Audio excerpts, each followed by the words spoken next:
Question for you, Dave. You always tell me the dozer won't make it up Sky Hill. You tell me nothing with torque will go up Sky Hill. Okay.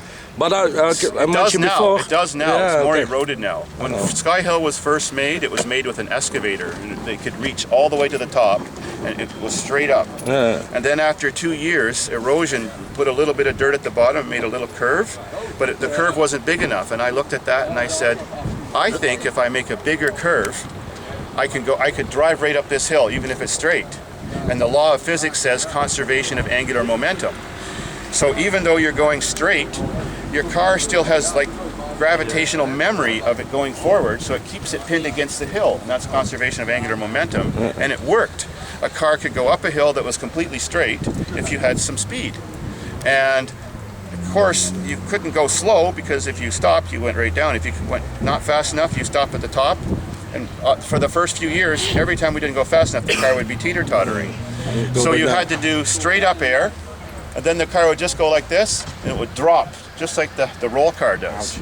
So it was pretty hard on the cars, but now that hill is almost 13 years old, it's on this angle. When we film it straight on, it looks straight up, but if you film it sideways, it's actually 35 degrees now. 45 degrees now, and it used to be 90, oh not 90, about 80 degrees. So I don't But have I already did that many times with an excavator to bank from the overpass. So I actually never used my bulldozer to sculpt that hill. All I did was get some dirt with my tractor, just scraped around the area of the beach. I saw the video. And then put some dirt there, and I shaped it. Just like your clutch. Well, now there's a reason why that happened. I don't know if I mentioned on the video. Maybe it was too much beer. No, the main clutch blew up by rolling down backwards. Normally, I would have just put the brakes on and held the clutch on a little bit and came down slow. But because it was being videoed and I didn't make it, I wanted to make it more spectacular. So all I did was release the brake. Release the clutch. Release the clutch, the main drive clutch on the engine, but I didn't put it in neutral. Well, the top speed in this bulldozer, I was doing this in first gear, top speed in first gear is about 1 kilometer per hour. But I rolled down the hill backwards at about 15 kilometers per hour. So at 1 kilometer an hour, the engine at full speed is running 1100 RPM.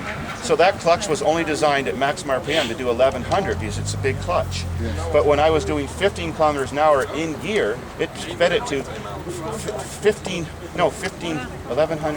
16,000 RPM. Oh, it's too fast, mate. Yeah, because you got every action is an equal and opposite reaction. Yes. So it spun itself at 16,000 RPM, and so it exploded. And I never even thought of that afterwards because I couldn't believe, how did it explode?